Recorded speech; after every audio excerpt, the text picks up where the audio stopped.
Hello guys what's up. सो आज आज हम लोग कुछ पढ़ाई की बातें नहीं करने वाले हैं, लेकिन उतना ही इंपॉर्टेंट है जितना एक चैप्टर पढ़ना है। आज का जो लेक्चर है उतना इंपॉर्टेंट है जितना हम एक चैप्टर पढ़ते हैं, क्योंकि हमने पढ़ तो बहुत कुछ लिया सर, लेकिन हमें फिर भी एग्जाम में कम मार्क्स आ जाते हैं। क्यों मार्क्स नहीं आते? तो उसमें हम कहाँ पे गलती करते हैं, वो ऐसी छोटी छोटी चीज़ों के बारे में जो है वो मैं आपके साथ डिस्कस करने वाला हूँ।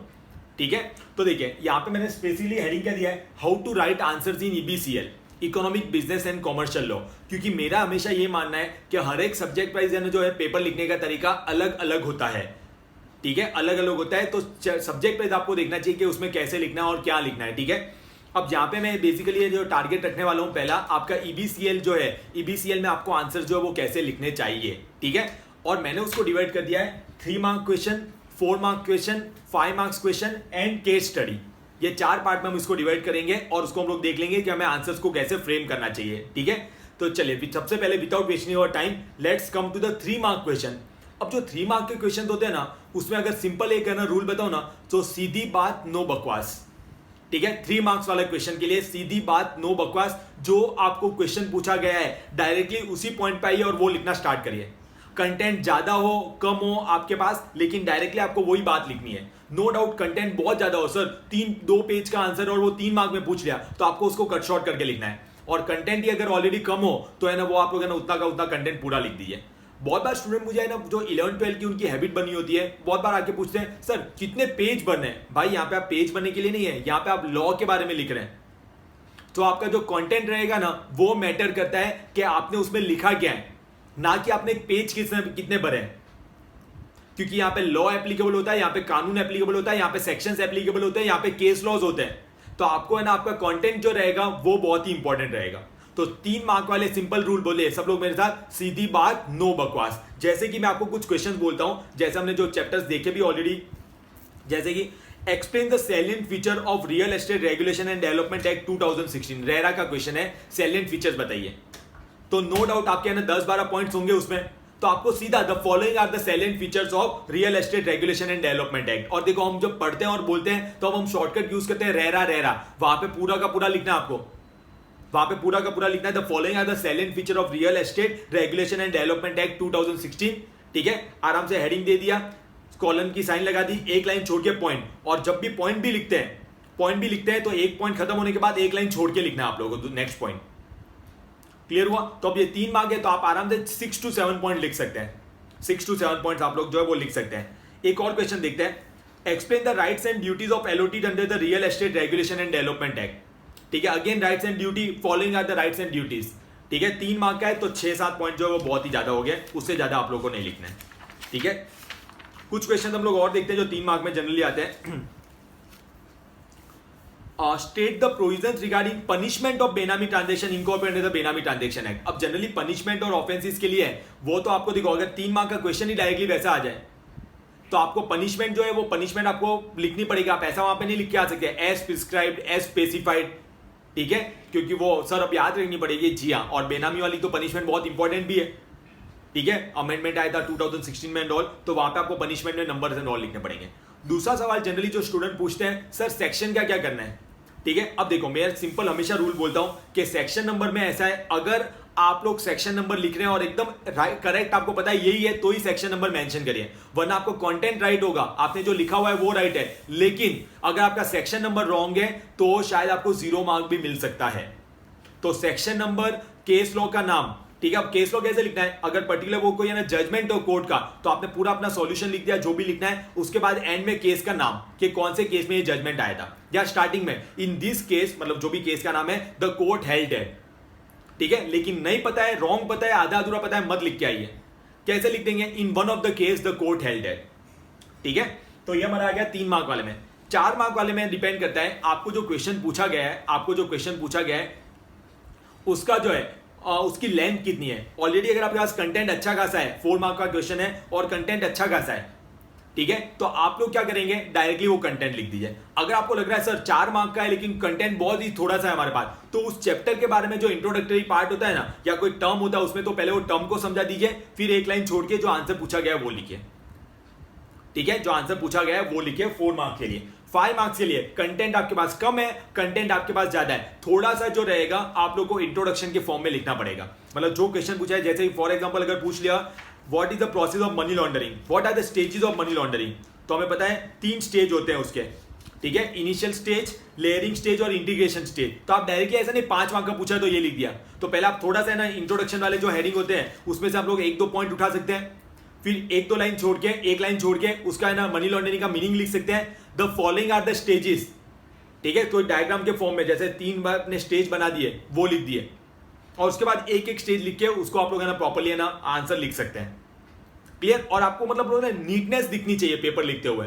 आप है ना मतलब बार बार कैंसिल कर रहे हैं, कुछ है ना लिख रहे हैं, कुछ वापस कैंसिल कर रहे हैं, तो ऐसा मजा नहीं आती है। जितनी नीटनेस होगी, मतलब प्रॉपर्ली बीच में लाइंस छोड़ना, लिखा हुआ बार बार कैंसिल नहीं करना, पेन थोड़ा डार्क यूज करिए, लाइट पेन मत यूज करिए, डार्क पेन यूज करिए, ये सब छोटी छोटी चीजें होती है, ठीक है। नया आंसर नए पेज से शुरुआत करिए, तो ये सब छोटी छोटी चीजें होती है, वो बहुत इंपॉर्टेंट है जो आप लोग को ध्यान में रखनी चाहिए, ठीक है। तो आप जब पेपर प्रैक्टिस भी करें, कोई टेस्ट वगैरह आप लोग लिखें, तो आप लोग को ये सब छोटी छोटी चीजें आप लोग को ध्यान में रखनी चाहिए। तो मैंने आपको ऑलरेडी बता दिया 3 मार्क्स वाले क्वेश्चन कैसे लिखने हैं, 4 मार्क्स वाले क्वेश्चन कैसे लिखने हैं, और 5 मार्क्स वाले क्वेश्चन कैसे लिखने हैं।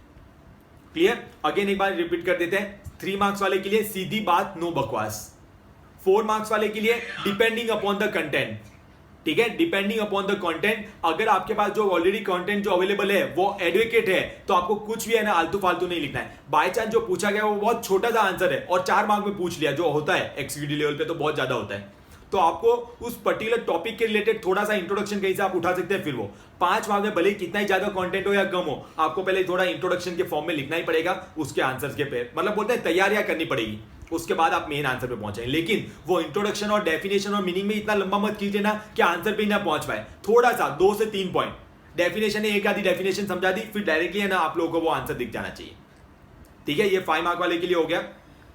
पेन हमें डार्क यूज करना है, और जनरली आप जब पेपर प्रैक्टिस करते हैं या टेस्ट पेपर लिखते हैं, तो आप लोग जो पेन से एग्जाम लिखने वाले हैं वही पेन से पहले से प्रैक्टिस करिए। ये देखो आपको हंसी आ रही होगी, सर ये क्या बोल रहे हो आप, सर एग्जाम में पेन लिखने वाले से अभी प्रैक्टिस करें, अभी आपको हंसी आ रही होगी। लेकिन आप सोचें, आप इतनी सारी टेस्ट एंड ऑल लिखते हैं और वही पेन से लिख रहे हैं जिसे आप पेपर लिखने वाले हैं, तो आपका एक पेन पे भी हाथ बैठ गया होता है, एक भरोसा आता है भाई ये पकड़ने में मजा आती है, ये पेन पकड़ने में।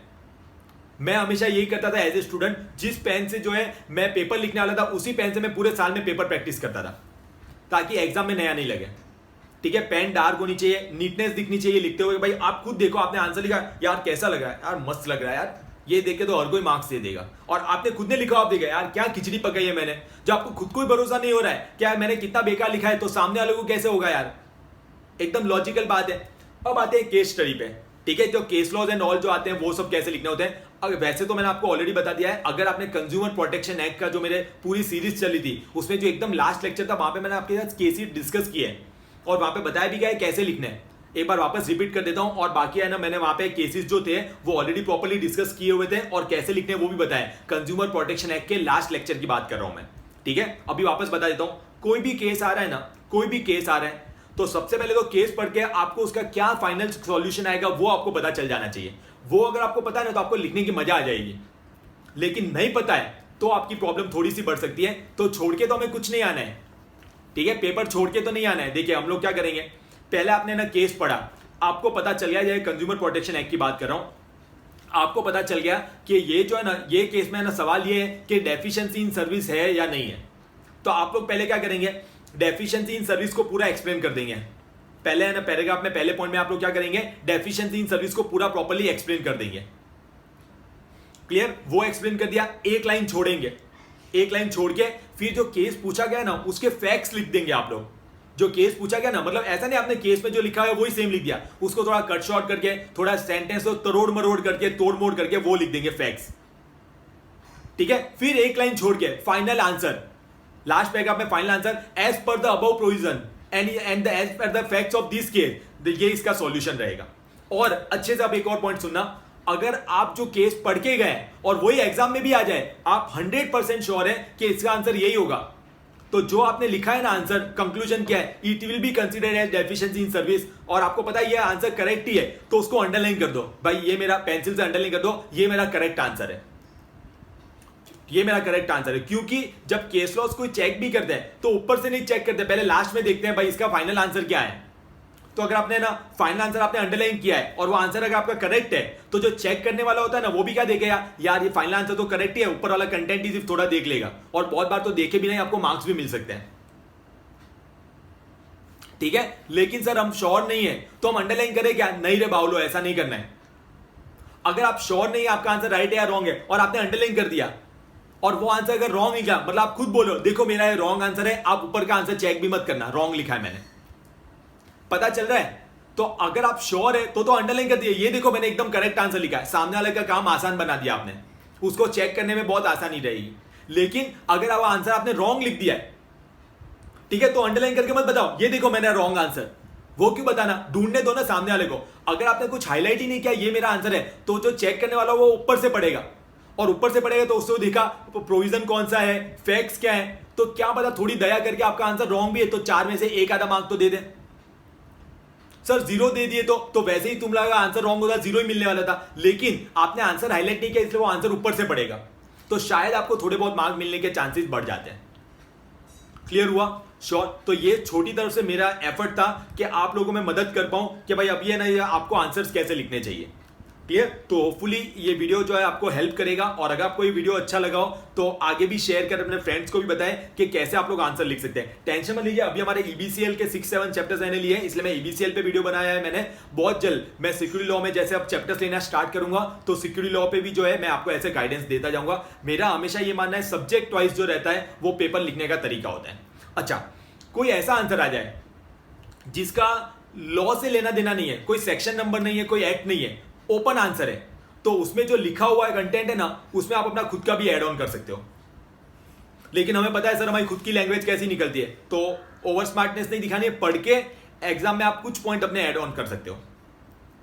ठीक है? श्योर। केस के नाम के बारे में बता दिया, सेक्शन नंबर के मेरे बारे में मैंने बता दिया, ये डेंजरस चीज है, ये दोनों चीजें, केस का नाम और सेक्शन नंबर।